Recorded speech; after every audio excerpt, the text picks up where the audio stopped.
What's up, everyone? Welcome back to another podcast here, live with Staple Gun, a.k.a. Justin. What's going on, man? What's up? Not much. This is, for those that don't know, this is our music review podcast, so the mRNA podcast. Thanks for joining us, everyone in chat or listening on podcast platforms back somewhere, wherever it may be. Let us know where you found us. But glad to be back, man. Who suggested this album? I think this was you. This was my suggestion. Okay. Yeah. I'm happy with this suggestion. But how happy am I? There's kind of a spoiler right there. But how happy am I? We're going to deep dive into the latest album by, if you haven't seen yet, we have special guests on our couch. 21 Pilots is here. We need like a clip thing where I can go to like an audience, like a GIF of an audience with the sound effect of clapping. I'm working on that for the next one. Just wait, because if it's a GIF, it'll have no sound, so maybe something better. Well, I can add a sound effect to the clip, so we'll make it work. There is a Strand Redemption if you want to cheer for us, though. But we're here with 21 Pilots. We're reviewing Scaled and Icy, which I thought was an odd name, but we're going to find out a little bit more about that during tonight's show as well. So yes, I did suggest this. I have been a fan of this band for about 8 years now, to be honest with you. The major label debut is when I came across them. The big single back in 2013 off of Vessel, Holding On To You. I'm sure many of you have heard that song. I believe around that time, that album, the follow-up Blurry Face, was their most critical, or not critical, but critically acclaimed success. Commercial success was what I was looking for as far as describing it. How could you not hear this song? If you listen to alternative radio, you would have heard their singles around that time. I was fortunate enough to also be interning at 89X and The Riff, so I heard a lot of music back then, specifically up-and-coming artists like this. What about you? I know we're just kind of giving a brief on the background here. So for me, I mean, honestly, it was probably later on, probably around Blurry Face time.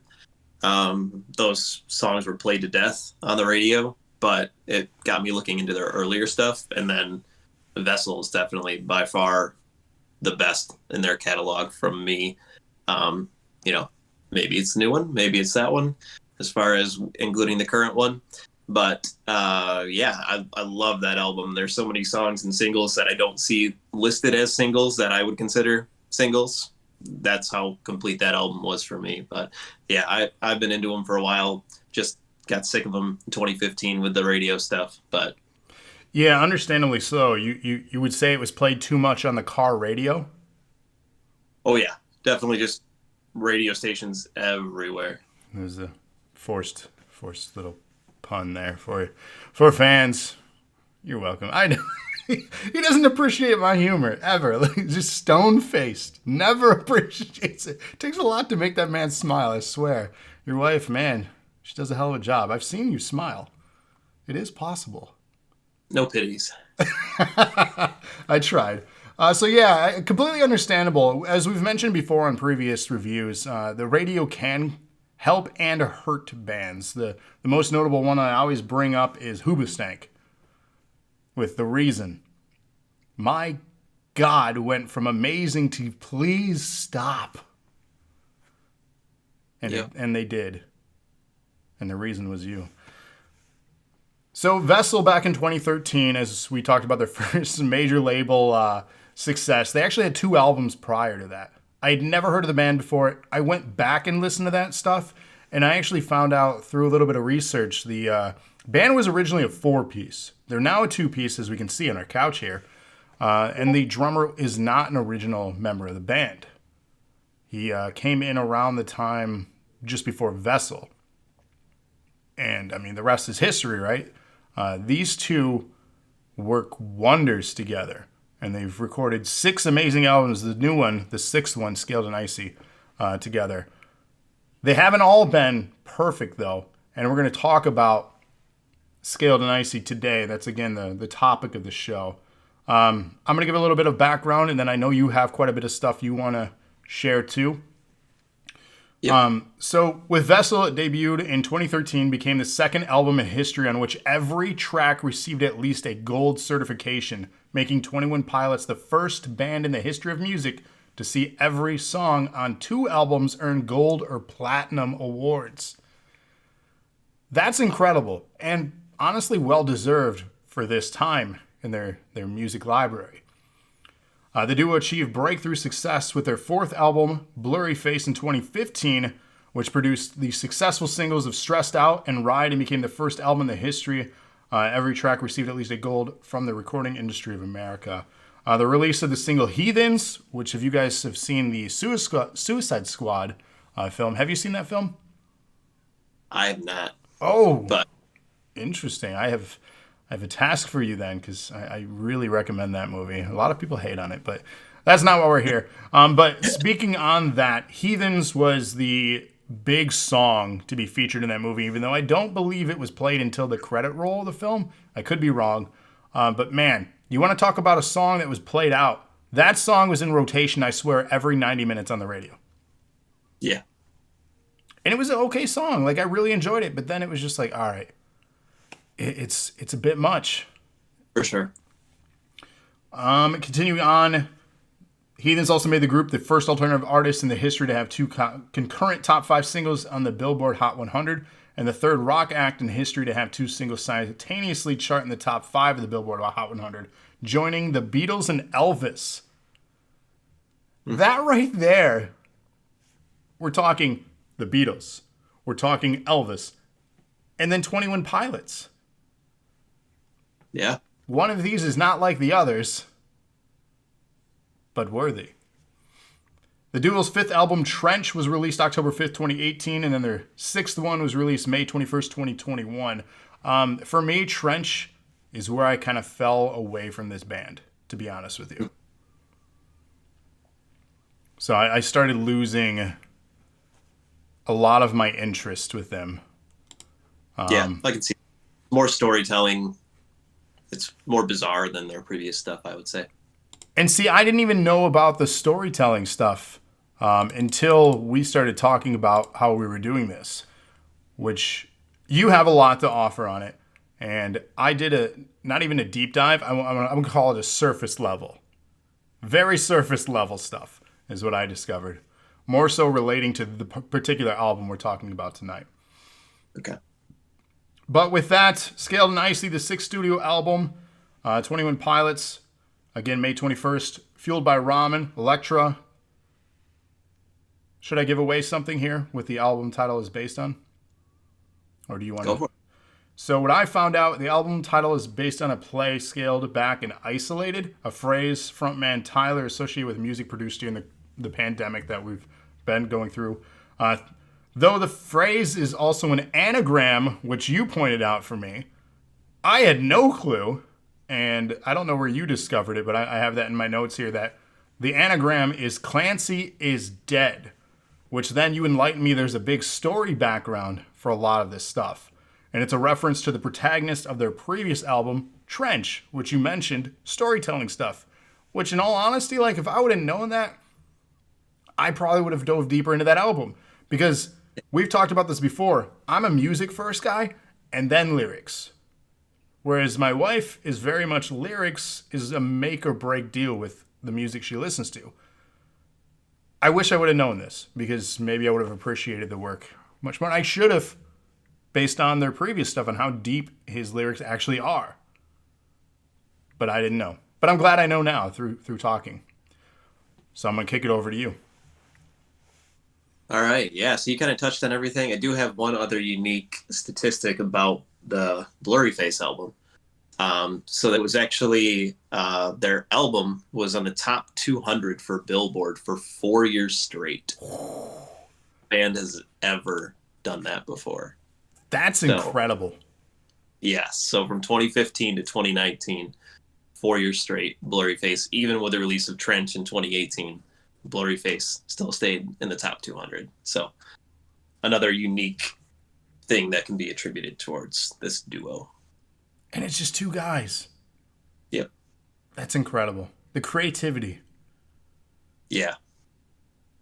Speaking of creativity, so the lore is pretty interesting with this band.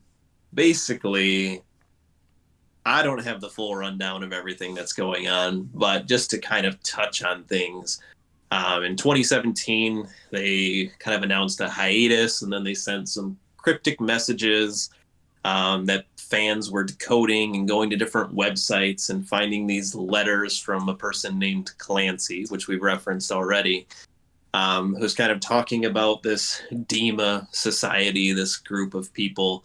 There's a whole like map and you can reference as far as this kind of alternate reality or alternate world where kind of the members of the band are being held captive. So it's really bizarre stuff. There's apparently 9 bishops.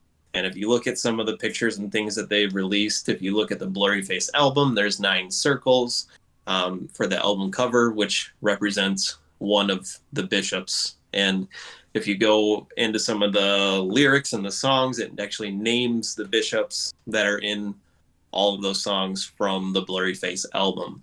So there's actually a reference to each name of the bishop in these different songs. So it's really, really bizarre stuff. And even without you knowing this stuff, going back to, I think we touched on it before when we talked about doing this album, they released a Christmas song recently, and it was kind of mediocre. I didn't really care for it. It was okay. But in some of the promotional material they put out there, there's a picture of them as kids, and there's a Christmas present in the background, and there's a Christmas present to Clancy, this person that keeps coming up and over again.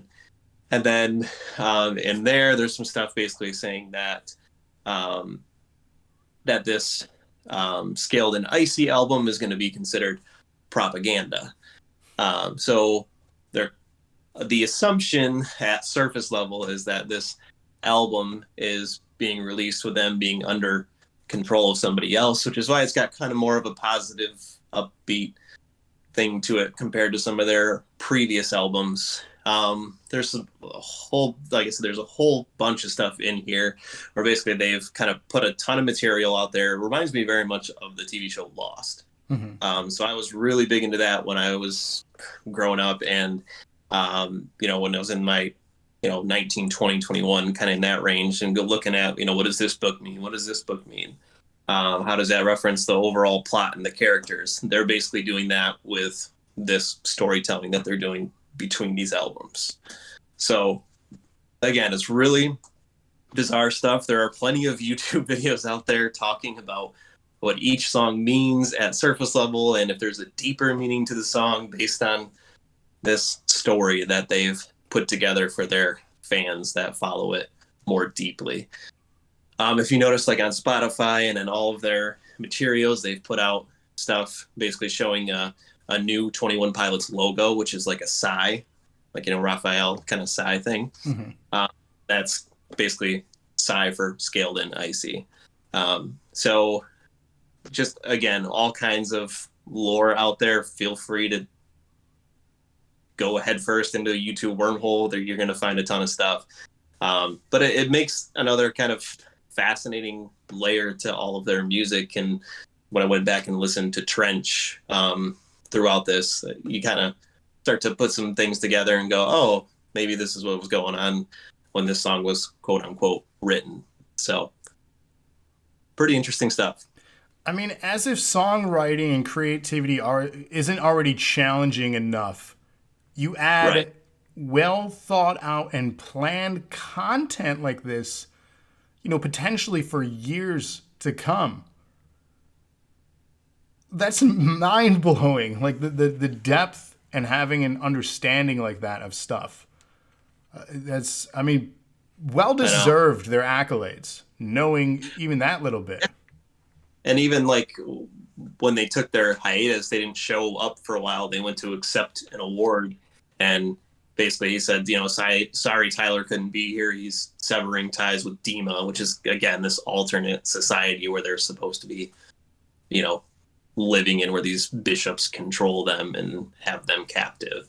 And then again, silent, and they get these cryptic messages, and people are trying to decipher stuff. So it makes an interesting experience for their diehard fans, that's for sure. Definitely. I want to give a shout out for the people that popped in for chat so far. Trevor, Lana, Ty, Batman. Batman did a 100-bit donation. Hip hip hooray. Thank you for that.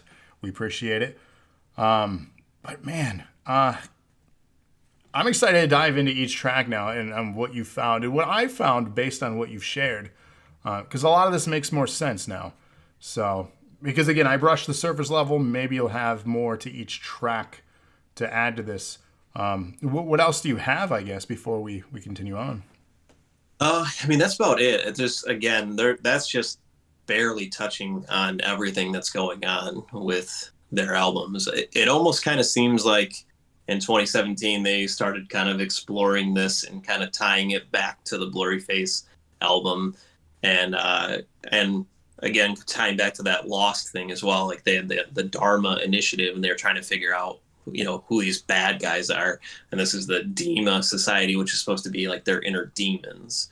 But even if you look at the maps and stuff that they've created for Dema, it seems very Dharma like. If you're a fan of Lost, you understand that. So it's just kind of cool to see that they've done this stuff and kind of tied it in to all their music. And for people who just listen to their stuff on the radio, they like the song because they like the beats, or they like that it's radio friendly, and go with it. And like you said, kind of, I've never seen really a band like this as far as their previous albums, where they've released so many singles off of each album that have just hit on the radio, or that have just been released over the course of a year or two when they put out a new album. Normally you get one or two, maybe three singles off of an album if you're lucky, and they're putting out 5, 6, 7 off of each album. So it's just a really interesting band.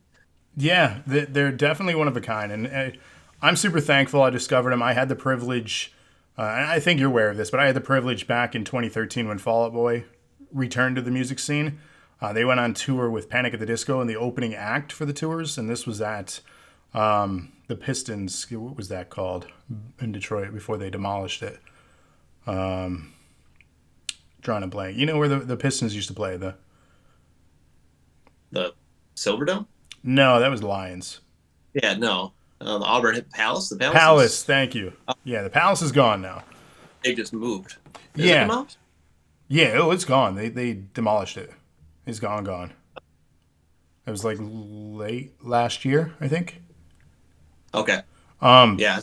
but I had the privilege of seeing them there at that, and 21 Pilots played 5 songs as the opening act, and Oh, yeah. incredible, and the Yeah. crowd was super into it. And I was thinking at that point, I'm like, these guys are gonna go somewhere, and they did. Like they're a very special act. And Cody, yes, you didn't say hi, so I didn't shout you out. I'm sorry, Cody. I was just flying through the chat. Hi to Cody. There you go. Acknowledge him, right? Isn't that what they say in wrestling? So let us start our breakdown of these 11 tracks that clock in around 38 minutes on the 6th album by 21 Pilots here. Would you like the honor and the privilege of kicking things off, or would you like me to? Sure. Do we want to make predictions? Oh, good call. I'm glad you mentioned that. Or So we do have a tradition. We try to predict the score out of 10 solid number, full number only, on what we think the other will score it. We're not going to reveal our score until the very end to you guys, and we don't even know each other's score. But I'll predict yours, and then you can predict mine. I'll show you yours if you show me mine. And that didn't make sense. And then you can kick things off with the first track. So I think, based on what you've shared so far, and based on you mentioning you really enjoyed Vessel as far as their content, I think you're going to give this an 8 out of 10. Okay. Yeah, based on what you've told me and that you've been a fan of them for a while, you kind of lost interest, what you said with Vessel, and this is definitely a departure from that. So from Trenches. Sorry. Yep.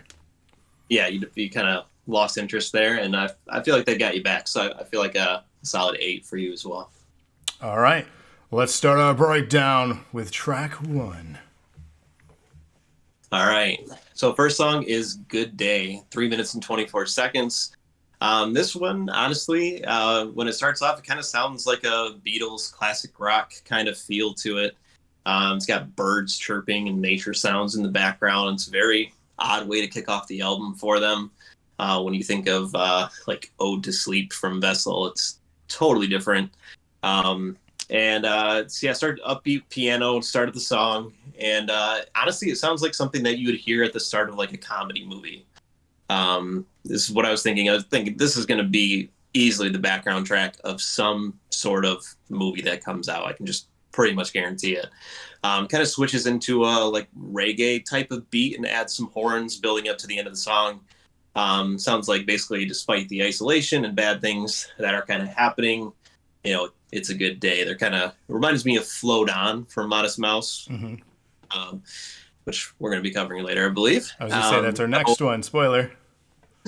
I really like the song. I thought it was very different. It kind of reminded me of when Panic at the Disco did a little bit of weird stuff there with their second or third album, whichever one that was. But no, I thought it was a great, surprising way to start off the album. Yeah, I agree. It was a good day. It was a good day to listen to this album. Any day is a good day to listen to this album, especially kicking off with this track. My notes have chill intro with birds chirping, so I did pick that up. I mean, how can you not pick that up? It's they ease you in to the album. It's very relaxing, and for me, it was like kind of waking up and being isolated at home. You're not hearing the sounds of the busy city because no one's in the city. You're hearing the birds chirping. You're just your surroundings, wherever you are, you're waking up. So it's just kind of this chill. Not much is happening. So that's immediately the vibe that I got thrust upon with this. The piano intro, I said it reminds me of something 60s era, the Beatles. I also noted that, so I was picking up on notes of that. Speaking of a little bit of research I did, they are definitely inspired by the Beatles. Is one of the singer's first things that he used to play along with on piano and various things growing up. They grew up very religious, so it was an act that probably was more welcoming as far as music in their home, at least some period of Beatles, because I don't know if all Beatles would have been welcoming in the home. Probably not. But, I don't know. I wasn't around back then, and I didn't grow up in a religious family, so who knows? I said upbeat, happy feel to the music with a sing-along chorus hook, a return to their upbeat style of Vessel and before. It's a great opening track with synth, piano, and nature sounds with a happy feel. I said maybe lyrically somewhat sarcastic, but also trying to have a positive spin on the negatives happening. And I say sarcastic because I know the history, as you mentioned, with their lyrical content. Right. Because it's such a change in character. But maybe because of what you've pointed out, earlier. So that's why I noted that specifically because possible sarcasm. The song, from my understanding, is based on a thought experiment Tyler had where he wondered how he'd react if he suddenly lost everyone he held dear to him. An example he noted here, I found some notes on this, his wife and daughter. His reaction here is one of shock and denial, the first stage of grief, basically. And there's a part where he sings out, "It's a good day despite what has occurred." So yep. It's a good opener. It really sets the tone for the album, and with And when I don't know how you listen to the album. Do you listen to it front to back from track one to the end? Yeah. Okay, that's how I listen to albums too. Maybe that's just the vintage music lover in me back when you had tapes or even CDs. You can skip ahead, tapes you could fast forward. But I when I get an album, I listen to it front to back. That was just always how I do it. And then I'll jump around after that and pick the songs that I want to play. But it sets the tone of things to come that we didn't know yet, but it really sets the tone. It's a good track. And what's up, Rated? Shout out. Welcome to the show. I guess I'll continue on. Track 2 then, unless we wanted to add more. Track 2 is called Choker. This is actually the second single that was released from the album. A definite single-worthy track, chill hip-hop inspired beats, and more piano with a clever sing-along hook for the chorus. So if you wanted to describe them and if they had a specific sound, they have it in this track. This is what you pretty much know 21 Pilots for, at least their radio hits, with a hip-hop influence and just a hook for the chorus that you want to sing along to and you'll remember.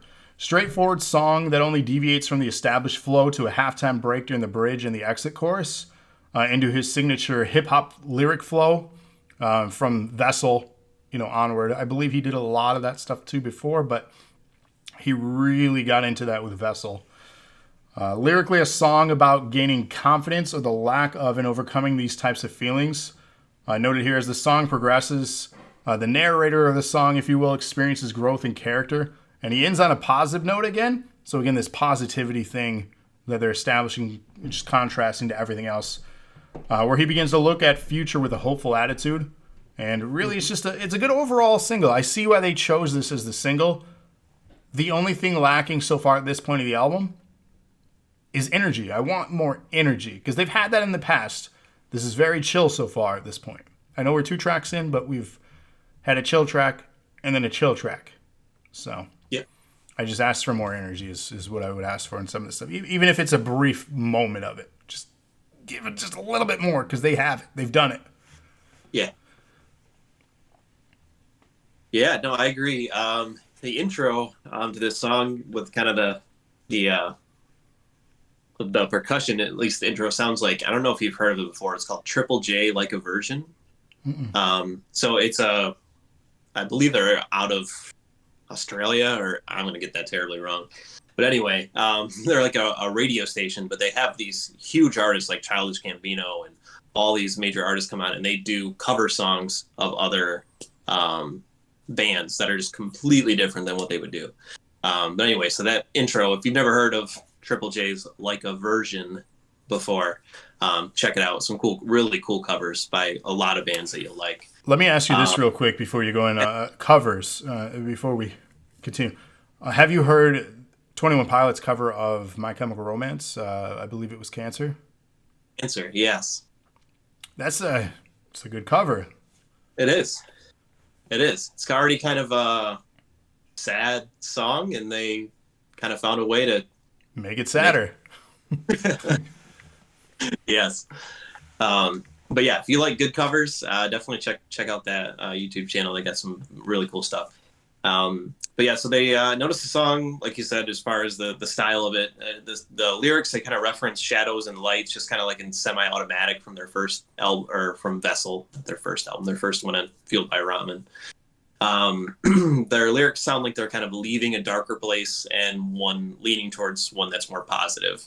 I agree as far as the energy. I get why they chose it as a single. It's not one of my favorites off of the album, just because it is kind of their kind of formula. Like you would expect this kind of song from them.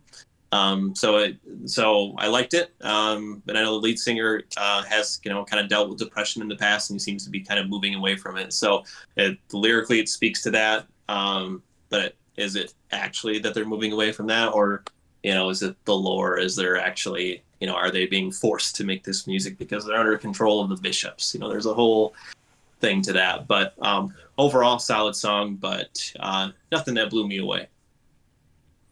Yeah, definitely fair. Again, yeah, I see why they chose it as a single, though, compared to some of the other songs. So, Yeah. Speaking of singles, what's our next one? Next one is another single. Shy Away at 2 minutes and 54 seconds. So this one is very fast and upbeat. It kind of starts off with a 80s song with synthy sounds repeating. Kind of reminded me of, it doesn't surprise me they put it out on the radio with the Weekend kind of putting out stuff where it sounds very 80s. Seems to be kind of the theme lately with new content coming out. It's one of the faster songs on the album, and it kind of leads off from the last song saying, shed your modesty and leave your skin on the floor. Don't hold back. Kind of go for it. Go for your goals and find yourself. So with the kind of background with this one, I'm sure you probably got the same information where his brother was wanting to learn his songwriting process, and that's what inspired the song. Is he was trying to get his brother to not shy away and go for it, kind of do your thing, present yourself. He's trying to help him find himself and develop, and that's kind of what inspired the song. But overall, I like this a lot more than Choker as far as a single, just because of the beat, and overall it's just I think just a better song from them. But that's what I've got for Shy Away. So yeah, Shy Away, the first single off this album, released it sometime last year during the pandemic. A decent music video is available for it as well. As you can see on our couch here, they have somewhat of a different look, to them from their signature look from, obviously people know from Blurry Face with the, what do you call it? I don't want to say robber masks, but the that's generally what they're known as. Say it again. Ski mask? Yeah. Ski mask. Yes, that's probably the proper way to describe that, what it actually is. But, here we are. Yeah. It's more of a dark. This is definitely a lighter. Yeah. So, as you said, pastel colors, very 80s, very upbeat. Like they're really trying to stay with the trend, which is actually something we're going to speak on in a little bit on this album too, for one of the tracks specifically. But yes, they're I don't want to say instead of being trendsetters, they're sticking with the trend, but that kind of is what's happening with this particular song anyways. Definite standout single for the album. It exemplifies their style and a return to their signature sound that people probably know them as. Establishes a beat and hook within the first moments. Great rotation, variation of the actual chorus with emotion building each time it returns. Showing that it's not copy-paste. If you'll notice, a lot of people with their song structure for pop, radio-friendly stuff, verse, chorus, bridge, chorus. Like, it's very cookie-cutter formula. That's just kind of what people are... We got a raid going. Everyone get hyped for the raid. Bring the madness.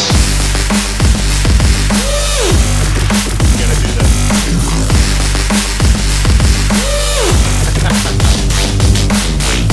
What's up, MX? Everyone get hyped for the raid.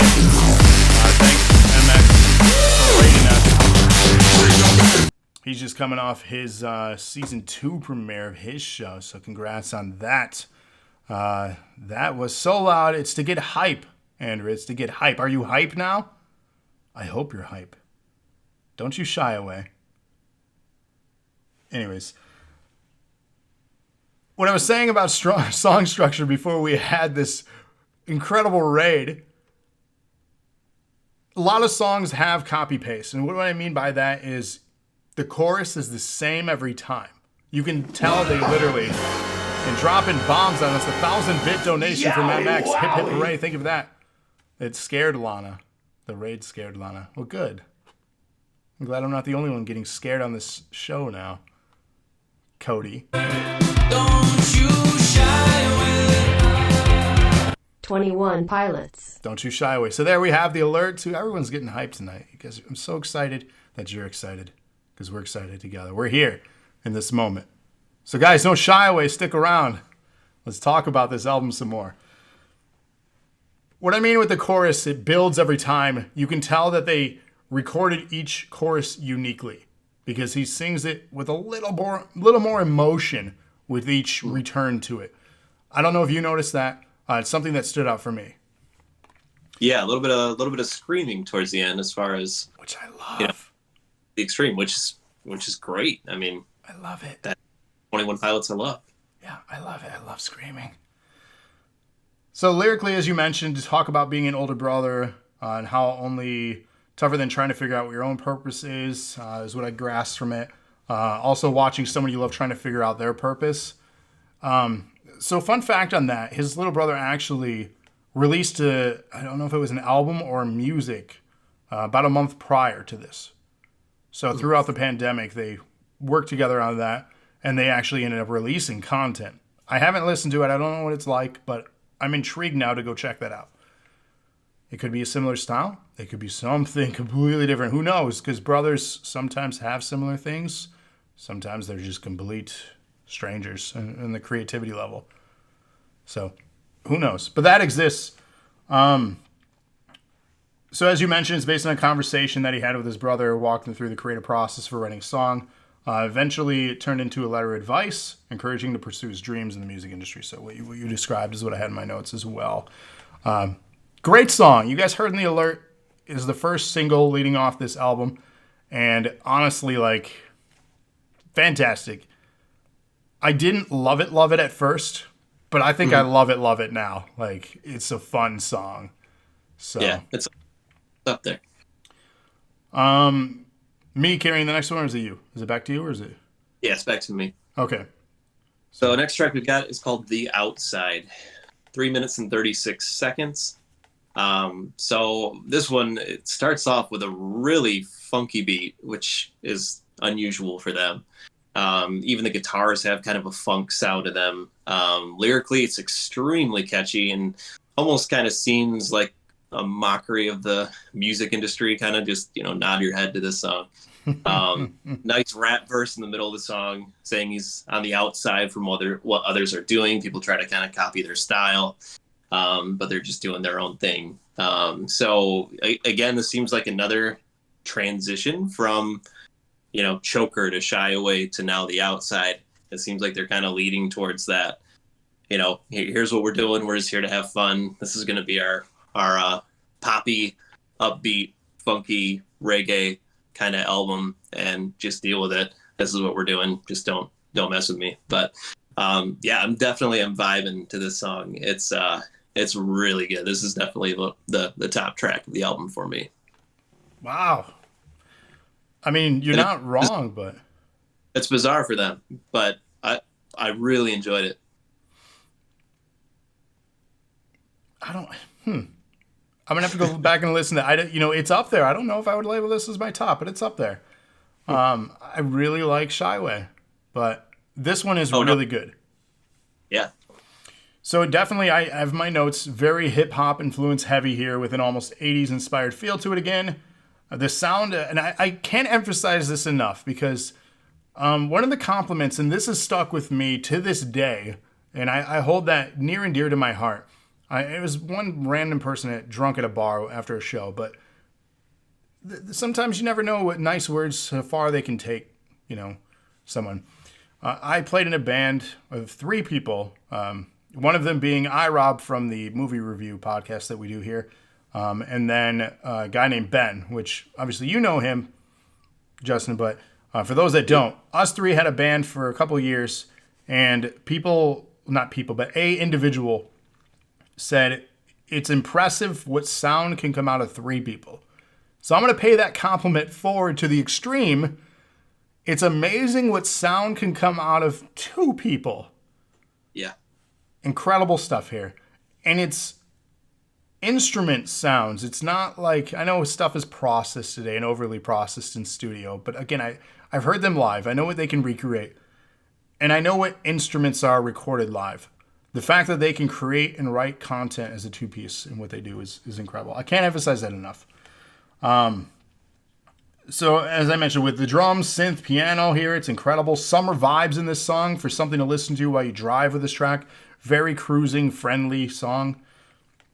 Lyrically, the only thing I felt was questioning in this was them asking, do they still got it? And this is what I said a little bit ago regarding the music industry and being trendsetters, fitting in or not fitting in. This song asks that very question. The Outside expresses the frontman's criticisms towards the music industry as a whole. He talks about the commentary on the monotony of the mainstream music in general, and his reservations from what is considered mainstream, and which will replace them as an act. Like, where will we continue to progress for our music tastes? So there's criticisms, concerns, and as a creative, I mean, that's the hardest thing you can do as a creative, to put out content that you're passionate for and you still have that heart and you give everything, but then people just chew it up and spit it out because it's not new anymore. It's not, the next is the next best thing. And it's stale, right? Mm-hmm. Entertainment, this podcast, the shows I do on Twitch for NAW, the longer you go with these things, the more stale they become to people. It's not fresh and new and exciting. And I think they're at that point in their careers where they're concerned. They're hoping they have an apex, right? But in actuality, their numbers, their record sales are showing they possibly have. They could make a comeback. Many bands have, gone on decades, ups and downs and ups and downs. Mm-hmm. But I get their concern here, and they write that in this song. So they use a variety of metaphors in this one. The examples they use is Megalodon and Megatron in the lyrics to express a sense that the band was once a leader in their music due to success during the Blurryface era, which we mentioned. Many of their songs topping the charts, but now the time has passed, and the Megalodon faces extinction, as well as Megatron watching the cogs he once stepped on rising up. So the outside, this track expresses the inevitability of how the music industry moves on from one artist to the next and highlights the singer's bitterness towards the industry and how it prioritizes non-controversial, non-challenging music. I mean, that's a bold statement that he makes, and this is stuff I looked up on it from them describing what this track means, and he's not wrong, I don't feel, as far as my take on the music industry. I've been consuming music as of you. We've talked music for a long time as friends, which led us to this show. And I don't feel he's wrong in any way in his thoughts here. No, I agree with you. And that's why I think, kind of feels like he's on the outside now, but also kind of mocking the industry in a way that he's just saying, literally saying, nod your head. And it's the easiest song to rock out to on the album because with the easiest instructions. It's literally just saying, nod your head. It's got a great beat. It's just here to say, hey, this could be on the radio. We're kind of making a mockery of the music industry. But I would not be surprised if this gets picked up as a single to be put on the radio despite its lyrics. Pork and beans. Yeah. Like, this is we talked about that too. It's a similar thing. And it's like, man, your dream is to put out music and have as many people as you can listen to it. But how crushing is it for these corporations? Like, man, it's a blessing and a curse, I guess, to be famous. Right. But geez. Shall I continue to the next? Go ahead. You know what I can't wait for? I can't wait for Saturday, which is their next song and the third single, their latest single as of our recording of this episode off the album. Immediately, it goes right into some funk guitar work, which we talked about. He did learn guitar throughout the pandemic. For those that don't know, he did play bass on early stuff, and he would even play bass live during some performances on stuff when he wasn't actually playing on his synth or piano that he had on stage. He would play bass very seldomly. For those that don't know, bass is not the same as guitar. Yes, notes and some things are very similar. Yes, bass generally has 4 strings, a guitar generally has 6. There's similarities and there are differences. It's a whole different style learning. So the fact that he was able to learn guitar during a pandemic and then incorporate it, which I'm assuming is him playing on it. I didn't look on the personnel for the track. Yeah, I didn't either. So it could be him playing. If not, I mean, hey, let's assume it is because of this backstory, right? So immediately right into the funk guitar work of a style that was prominent about what I felt was like 10 years ago. All the hits 10 years ago had this sound. If you go back into pop music, this would have fit in like Daft Punk, what they were releasing, Pharrell. I'm trying to think of the other song. You know what I'm talking about? Like all the hits of like 2010 to 2012. Robin Thicke, that kind of, Yes, Yeah. exactly that. Yep. So, like, that's the vibe I got from this. I'm like, is this song 10 years too late? Yeah. I don't know. But it fits with the style of the album. But how big of a hit would have been 10 years ago? Sure.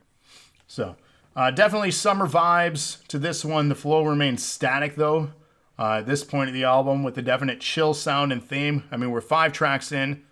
This album is chill. We're establishing that now by this point. The real hook of the chorus is what drives this track, and lyrically they seem to describe how the weeks drift by without inspiration, but it's the weekends where maybe they get excited and inspired, while Saturday is not like a love song.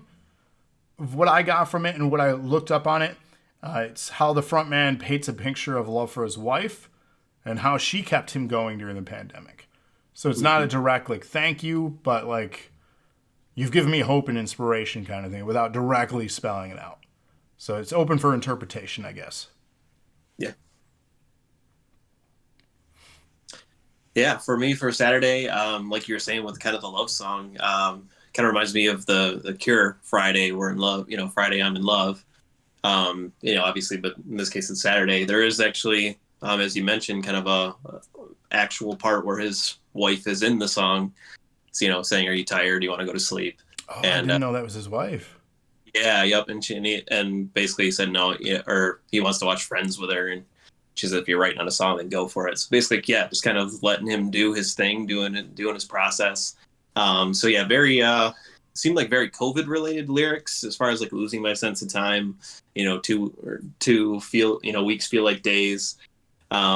So yeah, I like the towards the end of the song they have kind of that record scratch type of feel where they cut out the music just like they do in Ode to Sleep in Vessel. So I really like the beat, like you said, another kind of funk leading from the last song to this one. It does seem very like formatted, as far as the chorus. It seems like something that will be pretty radio friendly. Yeah, it didn't stand out a ton to me on the album, but it's catchy enough. And how many songs are there about different days of the week? It's just kind of another one. But as far as the style, the funk, I really enjoyed that. But it's definitely not super deep lyrically like some of the other songs that they've done before. Just kind of straightforward. Yeah, immediately I'm like, oh, did they cover Fall Out Boy? Because they have a song called Saturday. I mean, who hasn't written, like you said, songs about days of the week? There are 8 days a week, right? The Beatles. Yeah. So, but yeah, not bad, not bad. What's our next one? Next one we've got is Never Take It, 3 minutes and 32 seconds. So this is what I actually said sounds more like a normal 21 Pilots kind of song, as far as their, Vessel feel or even just from Blurry Face.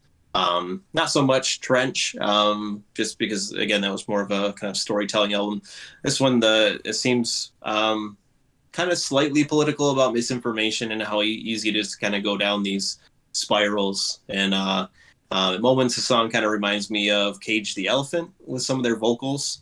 And then, as far as being scaled back and isolated, you're kind of creating an echo chamber of what you believe. And this is kind of speaking to that.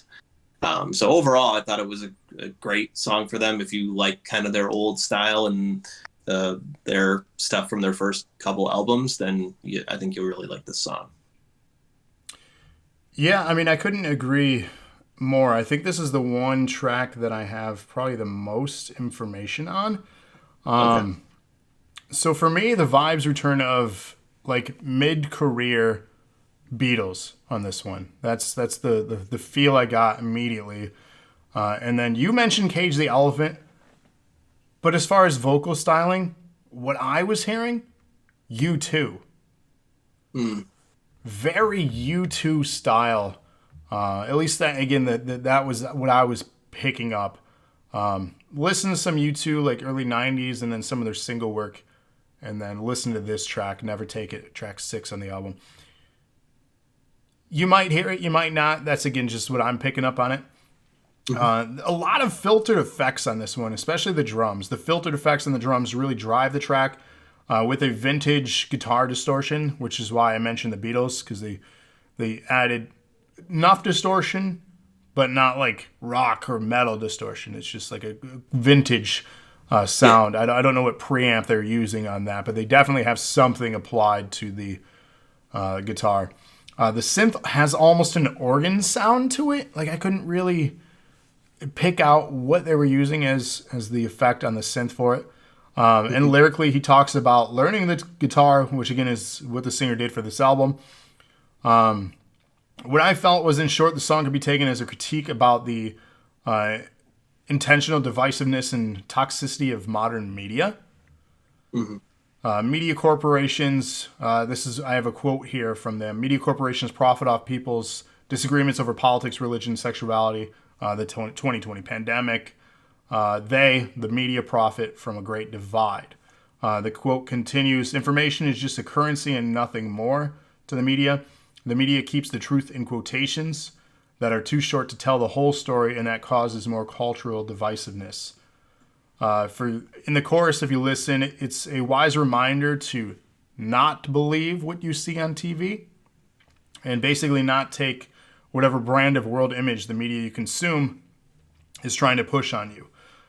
If you're not educated, and I don't mean like you attended high school or college, I mean educated in the fact that you're doing research on something, the media is going to tell you, and this has been, if you want to talk about the toxicity of social media, specifically in the last 5 years or so, they've gotten really good at grabbing your attention off article titles and not actual citing or accurate information within the contents of the articles themselves. And people are really quick at sharing misinformation, which was a heavy topic of these last few years. They talk about that in this song, and like I could not relate and agree more with the toxicity, not of the city, System of a Down, but the toxicity of just media in general. Because I, on one hand, love it because it allows me to connect with people still, and it allows me to share content like this to more people. But on the other hand, I hate it because of the side effects from it, right? The negative aspects of it, just the people that you see, you're like, why did you share that? Why do you feel that way? But I thought I knew you. But I guess I don't. But I guess you're showing me. So it was, if anything, this is the track that I, related to, or that I fell into the most. So I end it with, don't take this sweet, short, tasty, and convenient opinions. Do the work and formulate your own beliefs. The bridge near the end is an example of not watching too much media during COVID for his own medical or mental health, which was probably a very wise decision for a lot of people to take a break. And I did see that from some people saying, hey, I'm going to depart for like 30 days and see how my mental health improves because y'all crazy on here right now. And I've been notorious for having tons of comments on some of my stances in the past. I've stepped away from sharing my opinions heavily because really at the end of the day, I'm not going to change somebody's mind. Why waste all that energy? Because all it does is have negative effects for friendships and various things. So I've reeled it in a little bit. So that was my mental take on this very topic. So he distracted himself to close out this track in a healthy way by learning to play the guitar. There's also a fun note that you brought up, that this song could also be reflective of culture within the city of Dima and the story of Trench. But from what I can see, there's not like actual proof of that. But from what you've shared, like, maybe this is, we're going to learn more on. But then again, I don't know. So. Yeah, I mean, it would make sense with the storyline that they're doing. I mean, it makes sense on multiple levels. And just as far as clearly you related to the song with your explanation of the lyrics and how it affected you and what it made you think of. But I mean, I think that can be said really about any sort of like, say, like even like an oppressive society or, something where you're getting bad information and, not checking it and just taking it as gospel. So Yeah, Ain't that great the song. truth? Ain't that the truth? Preach, Staple Gun, preach. But it's true though. It's true. Let's continue on though. Did we kick back over to you? Because that was a really long diatribe there No, for me. you can go for it. Okay, I was gonna take a drink of water, but I'll go. This one's shorter, I promise you. Mulberry Street, track 7 off the album here for those sticking with us. The piano kicks this one off with a classic happy flow to it. I could not put my finger on what this reminded me of. Not like Sesame Street, I know Mulberry Street, but like it was like a show tune almost of sorts. Like I could not put my finger on it. But the vocals carry the verse with a light break beat on drums with the piano melody behind it all. The hip-hop influence continues on this track with something you want to sing along with in the chorus. Lyrically, I get the vibes that it's okay to feel different emotions besides bliss. Common theme lyrically by them regarding the ups and downs of emotions. So this one thematically kind of deviates from the tone lyrically what they've been talking about. So I found it interesting too what they try to describe as far as Mulberry Street, which is actual place, by the way. I looked that up too. Maybe you have that in your notes, so I'll kick it over to you. Sure. Yeah, I mean, for me, it kind of starts off sounding like kind of like a Billy Joel song, with light drums and nice piano beat. But the immediate thing that I thought of was Supertramp's "Breakfast in America." So that's what stuck out to me. But not that it's the same at all, but just as far as that kind of repetitive beat and the piano that kind of drives throughout. It's kind of one where I was waiting for it to build up or to, get faster or slower in some spots, and it just kind of continues on with that same beat. So like you said, as far as Mulberry Street being an actual place, Billy Joel wrote a song called Big Man on Mulberry Street. So it's kind of making a reference to that, and it kind of, like you said, feels out of place for the rest of the album as far as lyrically. Kind of seems like, he feels out of place on Mulberry Street, and he's trying to get through. Definitely one of the more laid back songs on the album, and kind of most simplistic is kind of what I've got for it. So it's a super catchy beat that is great, but for me it was very out of place and wasn't one of the top ones for me. Yeah, I mean, it was definitely a fine track. It was worthy of being on the album. Shout out to Storm real quick for the sub. Thank you so much for supporting the channel. We appreciate you. Glad to have you here with us tonight. Hopefully you've had a chance to check out 21 Pilots' latest album, Scaled and Icy. If not, give it a listen and then go back and listen to this podcast too, see if you agree, disagree, and then, of course, let us know. But again, thank you so much for the sub. Quick shout out too, for those that don't know, if you guys have Amazon Prime, you get a free Twitch Prime sub every month for a channel. We'd love to have you use it with us. If not, that's okay, but it's free, so why not? It helps us out, and it gives you some awesome emotes that you can use here and other channels across Twitch. So cool perk, and we've added just a bunch of new ones too recently. Check it out. And Storm, you have them now since you subbed, so thank you again. Continuing on, you want to keep going? Yeah, sure. All right. So next one we have is Formidable at 2 minutes 55 seconds. So this one kind of starts off with a kick drum and snare, and kind of had some Beach Boys type of layered ooh wah wahs in the background. And so I love the lyrics of the song and the kind of the honesty he's putting into it. Basically, it says you should know. He kind of starts to explain his flaws and his good qualities that can be seen as flaws. So overall, I thought it was just kind of a nice love song for, his wife. It was kind of different, again, for 21 Pilots, but overall, I thought it was a really good song. Wasn't too much for me to speak on. It was just, again, just very strange for them, but I'm enjoying it, so... So this is one I did a little bit of looking up too, because I wasn't certain or convinced that it was for his wife. Okay. Just with how he spoke on certain things. Yeah. I'll give my reasoning for it. Cody King DNA. He changed. Is this a different handle, or did you change your name, my friend? 1-bit donation. Hip hip hooray! Thank you for that. So Formidable track 8. Guitar riff opens up this one with an acoustic in the background for rhythm. Unique sound for them here on this one. As you mentioned, like Beach Boys, that kind of style. And I know you're a big fan, of Beach Boys, so I could see where you kind of got that immediately. Very chill and hippie inspired for this one. I said it was also possibly inspired by the Beatles. The only downfall of this track I described it as samesies. Is that a good way to describe? I don't know. Samesies throughout of it, especially with it being short and under 3 minutes.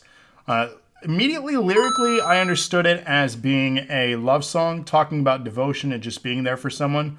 But being concerned that it might be boring, which they mentioned. So, quote, Formidable is a humbling, heartfelt letter from Tyler, the singer, to who is presumed, from what I was reading on it, is to be for Josh, the drummer. So, if you didn't know that, and Cody, I'm going to turn off the sounds on that. You're killing me. Who's spamming 1-bit donations. 1-bit donation, hip hip hooray. Thank you for that. So from there, it's presumed to be Josh, who is the now current drummer of 21 Pilots. So the singer views the two of them as halves to a whole band, despite Josh only playing drums while Tyler does everything else. An example, writing the music, lyrics, singing lead vocals, playing other instruments. While he physically does more in terms of the band, the singer loves and respects the drummer on a much more personal level, understanding that while he may do the bulk of the work for the band, it would not work without the personal and emotional support that the drummer has given him throughout their friendship. For this reason, Tyler, the singer, gives Josh, the drummer, equal credit as a member of the band, even though Josh, the drummer, thinks he just plays the drums. So, and I don't know if that's accurate or not, but that's just some information I looked up that is not quoted per se, but could makes sense. I mean, with the title Formidable, basically just talking about how he thinks this person that he's talking about is very formidable. It makes sense. It's not really a love word that you would use. Right, and that's what was said was jarring, because I thought that at first too. I'm like, would you ever find your partner formidable?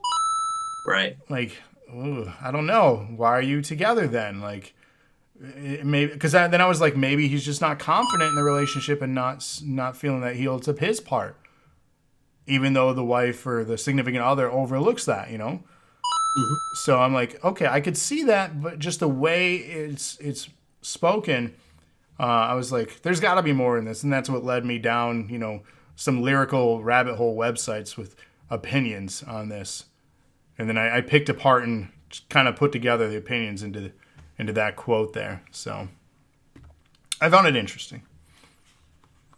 Cody said he broke it. How many did you spam, Cody? He was just spamming 1-bit donations. So I just muted it for a second, Cody. Don't feel bad. I just didn't want ding, ding when I was trying to describe that particular sequence. So, but yeah, do you want to take the next one, or you want me to continue on? Mine's go. Okay, it's short. So, Bounce Man, number 9. Immediately when I have a song called Bounce, I think of The Cab, Bounce, Bounce, Baby. Do you remember that? Did you ever listen to The Cab? I did not ever get into The Cab. Oh, man. That's a bit surprising, to be honest. We could talk about that another day. I'm a bit surprised. But Bounce Man, track 9. Vocal chorus to open the track and establish the feeling. Very chill and sing-along. Feels like one of those party tracks is how I described it, or where people just sit around and sing a song together. I feel like this album is sponsored. This is a quote from myself. I'm laughing at my own quote, mind you. I feel like this album is sponsored by Summer Shandy. Like this track in particular. But really, lyrically, the song is assumed to be about Ned, who made his debut in the Chlorine music video and later appeared in the music video for The Hype. With your lore that you looked up, is that accurate? I don't know. I mean, honestly, the crazy thing with them is they've got so many singles that with each of these singles, they're putting out music videos. So if you're to go back and watch all of their music videos to find a running storyline, I mean, it's very well possible. It wouldn't surprise me. I know, especially with some of the Trench music videos, that's when they really got into the storytelling stuff. So that seems to be more with, talking about the bishops and the blurry face and, being tracked down and what different colors mean. That's when it starts to get really deep with their music videos and their content and their kind of mythology with everything that's actually happening to them. So possibly, I don't have any information on that, though. Yeah, I just didn't know from your investigation what you'd found and what you didn't. So, interesting track. I mean, what were your actual thoughts on the song, though? Yeah, it's a weird one. Like you said, it's like very sing along. It starts kind of with a ukulele that continues throughout, which they've done. They've used ukulele before with House of Gold and some other tracks. So I wasn't totally surprised to hear the ukulele, but to hear that's kind of the main driving sound throughout was kind of different.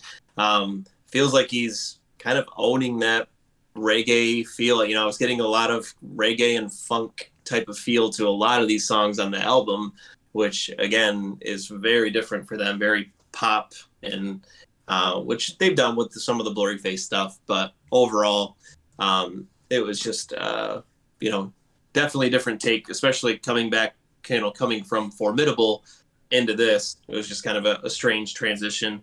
Like you said, very, very catchy chorus. Just kind of seems like, hey, I'm here for you for support if you're on hard times. Even down to the accents on the words that he uses, he sings almost in a kind of a reggae tone, which you hear on some of the other songs. But yeah, it sounds like, honestly, just a song that you would sing with friends, around like a bonfire. That's just kind of what I thought, especially with the way it starts off. It starts off with a very kind of hip hop pop type of catchiness even before the song starts. It starts kind of with the chorus just lightly in the background leading into the kind of ukulele and everything. So yeah, it's definitely a bizarre one for me. But again, I can't help but sing along to it and see how it would have that catchiness or kind of staying power. Yeah, they definitely have the hints of that blurry face reggae stuff, which I'd say probably a third of that blurry face album was very heavy into the reggae styling. I'm speaking for Andrea here. She was a kind of hesitant to get into that particular album because of that sound, like Lane Boy. For example, things like that. Immediately at first, it's like, what are they doing here? This is okay. But then it grows on you. So my curiosity, this album's been out for at this point just about a week and a half, right? I've listened to it in its entirety 3.5 times at this point, maybe 4. Not as much as some of the other ones that we've reviewed, but this is one that is going to get put in my rotation of stuff because as a whole, I think I could listen, and I'll give that breakdown too in the final review.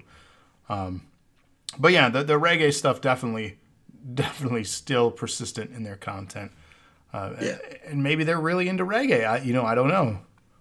Yeah, but it shows they're good at it. So, shall we continue next track? Yeah, No Chances. All right, you want me to go? Go for it. All right, so track 10, No Chances. I don't have a lot for this one, I'm sorry. But heavy hip-hop flow for this track. The heaviest sound so far for the album. The chorus of singers with a dark sound and style somewhat contrast the album so far. Maybe it's something of an exit to the story being told. Maybe it's related to the bishops or, various things like that you talked about with the lore. I couldn't find a lot on this. Maybe you did, but that's really, I didn't know really how to sum up this song. It's just, it's so different from the rest of the album, but it's not bad, but it's just, it's weird. It's I don't know how Yeah. to. No, I agree. I mean, it kind of gives me the first, I guess, major album vibes off the bat as far as being different with sound on this song. It kind of starts off with almost like alarms blaring, like a warning, like get out, kind of like gives you this kind of uneasy feeling right off the beginning, right out the gate, and then it has kind of like a heavy EDM feel right away. Mhm. So it says, "We come for you, no chances." It's got deep voices chanting, kind of setting a darker tone, kind of transitioning out of that. Everything's great. Come to my house, man. We can bounce, man. And then all of a sudden, now we're like, okay, time to get out of here.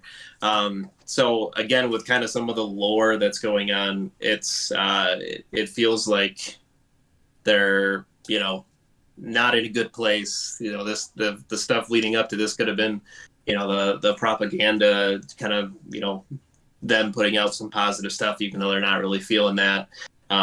So yeah, this one was one of the most interesting once I learned all of the backstory and everything that was going on. Yeah, it's not a whole lot of information out there about it, but it's definitely the most bizarre sound on the album from the rest, leading into this. And it's a good kind of transition to close out the album going into the final track.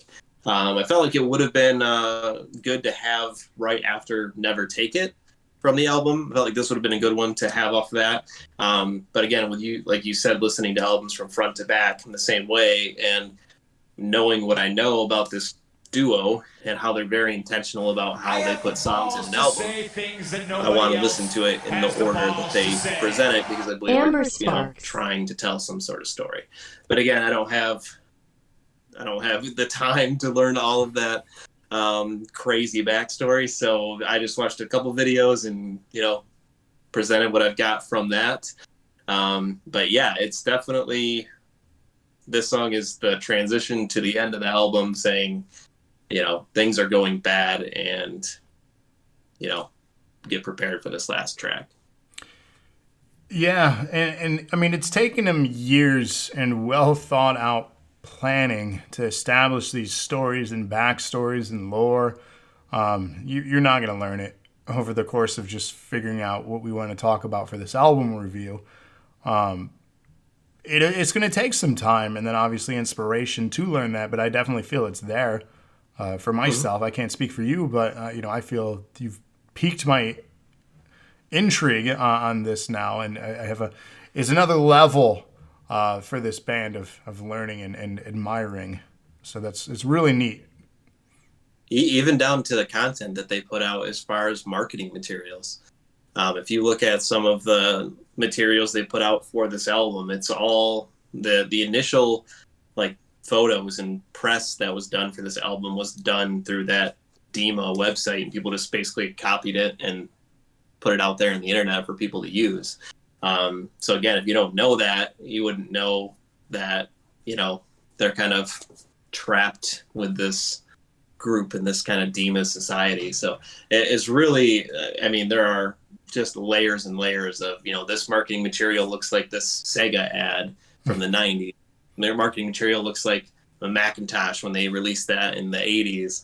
And it's interesting. So if you got some time and you're a huge fan of them, definitely check it out, because it'll get you thinking at least. There definitely seem to be some gaps within the storyline, like there are with a lot of good stories, but it's definitely worth checking into if it piques your interest.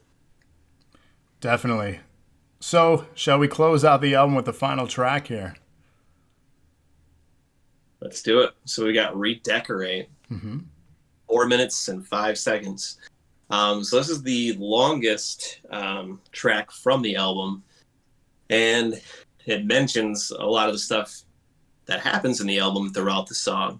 It's definitely a very somber song. It's a very powerful song. The lyrics seem pretty clear, kind of about suicidal thoughts and if you should keep.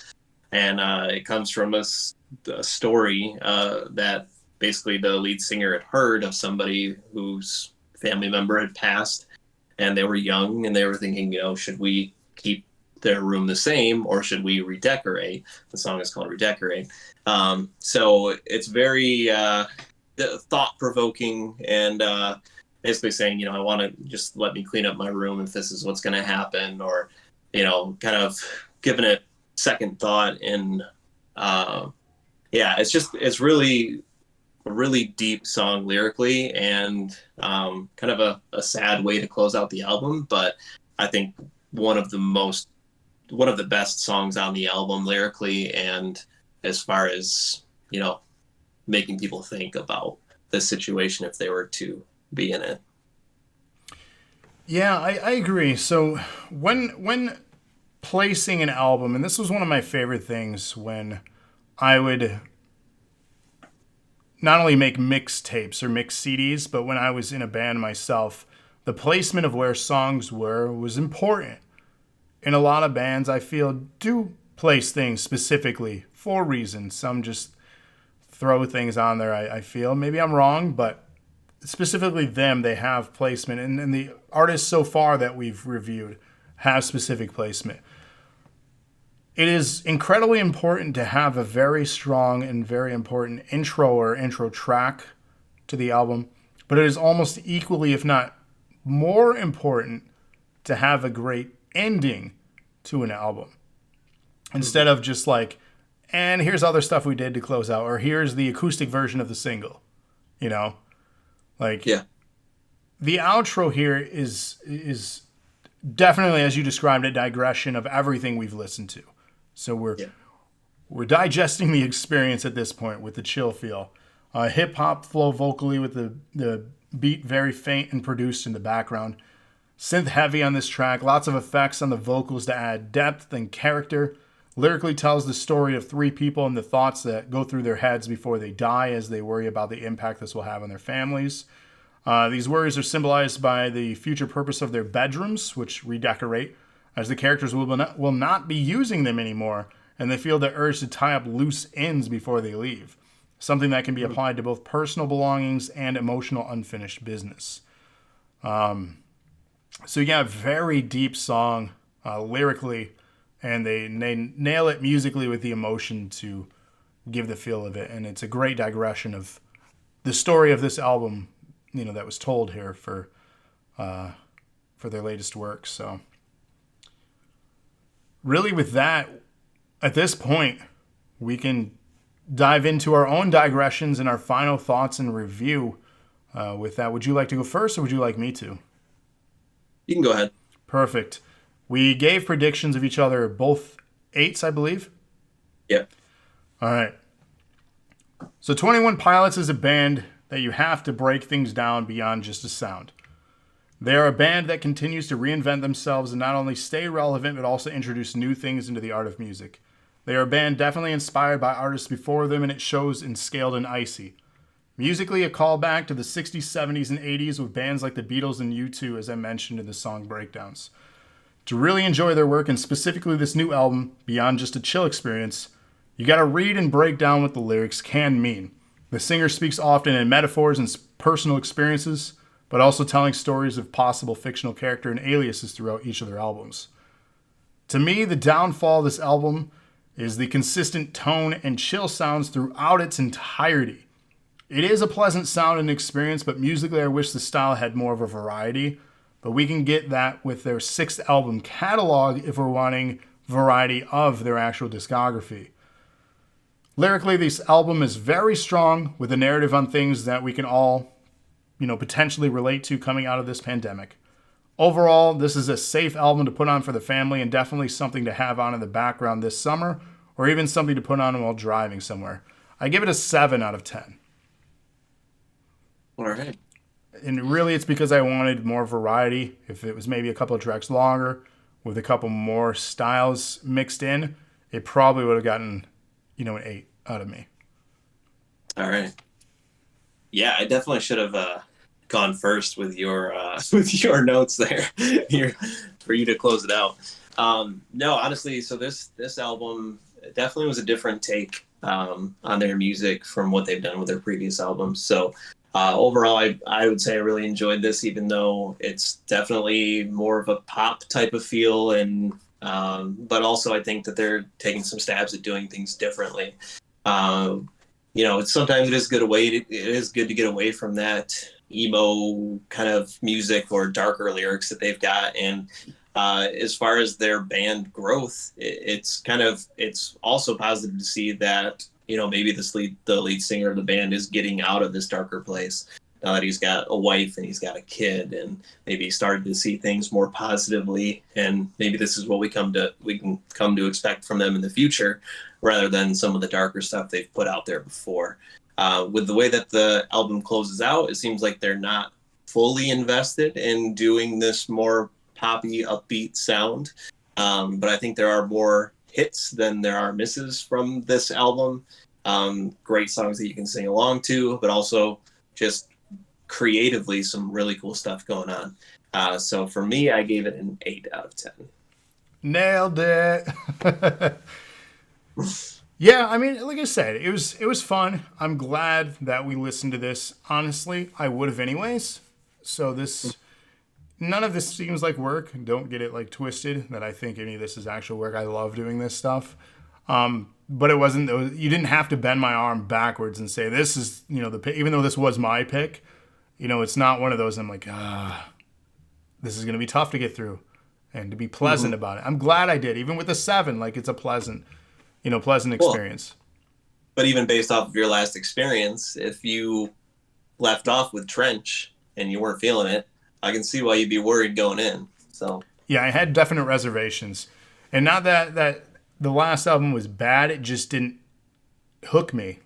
No other way to describe that. But as far as their resume of work, I'm going to go back and listen to again and again, just because I am a big fan of their stuff. But more so now because I want to pick up those little things that I'm now aware of that I did not have any idea that existed before. So it's going to be like a brand new listen, trying to break down and get an understanding of things on a meta level, So that's very fun and exciting. Yeah, I would definitely look into the materials and the YouTube videos first. Otherwise, you're not going to piece anything together based on, you can refer to this video, but it's not going to give you the in-depth explanation of what each of these clues was putting together as far as their overall story. You can watch for it in the music videos, like Jumpsuit, that refers to like an actual like jumpsuit that they may have been in because they were prisoners. Nico and the Niners. Nico is supposed to be one of the name of the bishops that's controlling one of the areas that they're in. So, there's a whole lot if you actually look into it and want to do that deep dive. Then go for it and feel free to enlighten us. But I know I'm not taking the time to go that deep. But overall, I really enjoyed their catalog. I went back and listened to the self-titled album, and it's a little bit weird. It's not a huge fan of it. They've got maybe 2 or 3 songs I like off their original one in 2009, but Vessel's definitely their peak for me. Yeah, you could hear the style and the early work by them in those first 2 albums before Vessel. Like it was there, but there was a component missing, and I truly feel it was the chemistry that he has with the now drummer. Like something clicked, and the creativity just went from there. So yeah, and I mean it shows in their work ever since, and it continues. Even though Trench was not like my favorite, that doesn't mean it's a bad album. It's just not what I was drawn towards. And it was nowhere near as commercially successful as Blurry Face. But again, they got a lot more into the storytelling stuff, and I feel like with this album and what you might kind of see that resurgence of them hitting the radio more often because of the style of a lot of these songs. So I think we get into that overplayed zone. That's quite possible, which is worrisome. But at the same time, I don't find myself these days listening to the radio, so it might not affect me, especially as you mentioned, Spotify Premium now. So who knows? But with that, we are on Spotify. This podcast can be found there, can be found on Google, can be found on Apple, as well as other leading podcast platforms. So if you're watching this live and you haven't subscribed to us free on any of those, please do. It automatically downloads to your device if you turn that on. that'd be great because it gives us a play then, whether or not you listen to it, I think. I don't know, though. It counts as a download. But we'd love, obviously, to play and listen and then give us feedback on our content. Give us a review. Let us know what you think. We have other episodes coming soon. Our next one that we have penciled in, I believe it's in pen now, Modest Mouse. We going forward with that? Okay.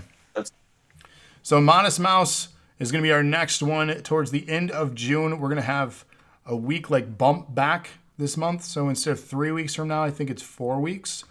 Just because there is a E3 this month. And on Tuesday, one of the Tuesdays, we're going to be talking about that. So it shifts things back a week after that. So we'll figure out schedules. If for some reason we have to move things around, we'll let you know. But that is coming. And then obviously in rotation, we also have the dosage coming next Tuesday, which is the year 2002 in video games. Cody and I are going to be breaking down our top 10 favorite games of the year 2002. A lot of games came out that year. I haven't even begun my list yet. I'm regretting taking on this challenge. But I'm anxious because I can't wait. I love ranking things, so this is going to be fun. Beyond that, we also have, if you like wrestling, the NOW podcast with Cody and Trevor. That is normally on Sundays unless there's a pay-per-view. Then they move it to Monday nights like they did last night. You can check that out on the podcast platforms as well. Same location, Dose of Nerd Acumen, find it there. So anything that we do in podcast form gets archived and placed on there. Of course, you can also find these video episodes on YouTube. Follow us there. It's free. Like, comment, subscribe. Click that little bell to get notified of when we upload new content. And then you can catch us almost every night on twitch.tv/Dose of Nerd Acumen. We're doing something, whether it's video games, podcasts, or just hanging out. We have a lot of content. And I'm hoping before Halo Infinite comes out, myself, Justin here, and maybe a couple others, is it up to 4 that can do campaign together? I believe so. I want to do Lasso. You know what a lasso is, right? Just a run through. Well, Legendary All Skulls On. Oh, God. I would love to try it, and it could be possible for people. I've never tried this. So. Yeah, ammo might be an issue. Yeah. It'd be for good content if you want to see a bunch of people get frustrated. Frustration. So, that's the way to do it. Be on the lookout for that. Anything that you want to share that's exciting going on for you right now? For me, at Disney in a couple days, man. Oh, that's right. Send us pictures. Let us know you guys are having fun. Yeah, I'm excited. I bet. You get to get out of here for a while. Saturday. Are you packed and ready yet? Yeah, we're mostly packed. Doing Universal and 5 days at Disney parks, so it'll be a great time. Never been. I might have to. Are you going to Universal? Yep. The day you go there, can you reach out to me if you go to the visitor center for Jurassic Park? Yeah, I can take a look. I might have to Venmo you if you use Venmo. Yep. Okay. Nope.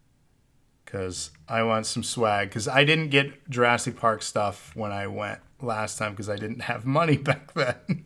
So, not that I have money now, but a little bit different situation than it was back then.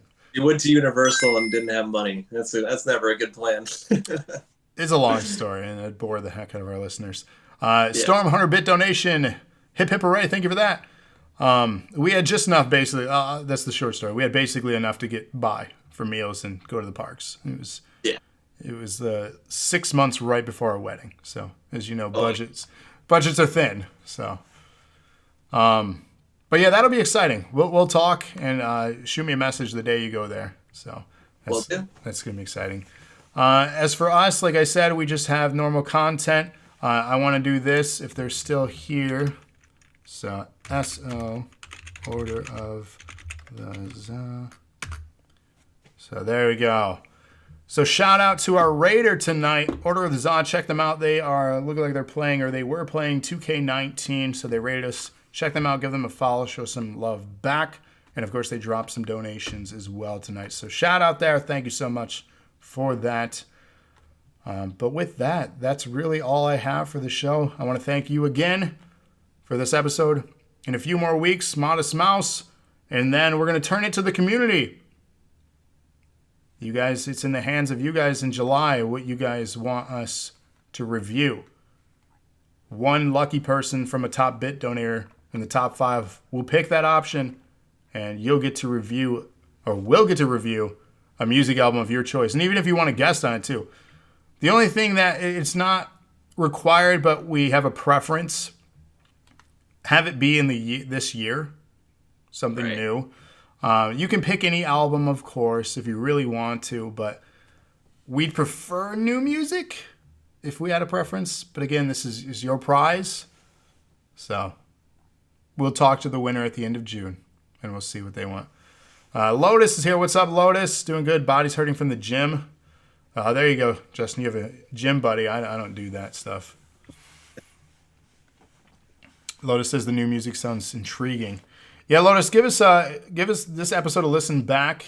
We are just wrapping up now, and let us know what you think in the comments.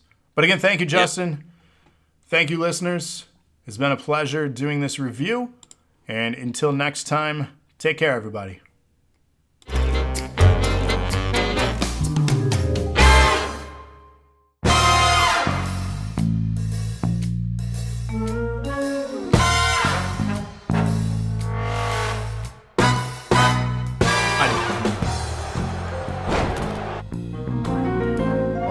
Oh my God!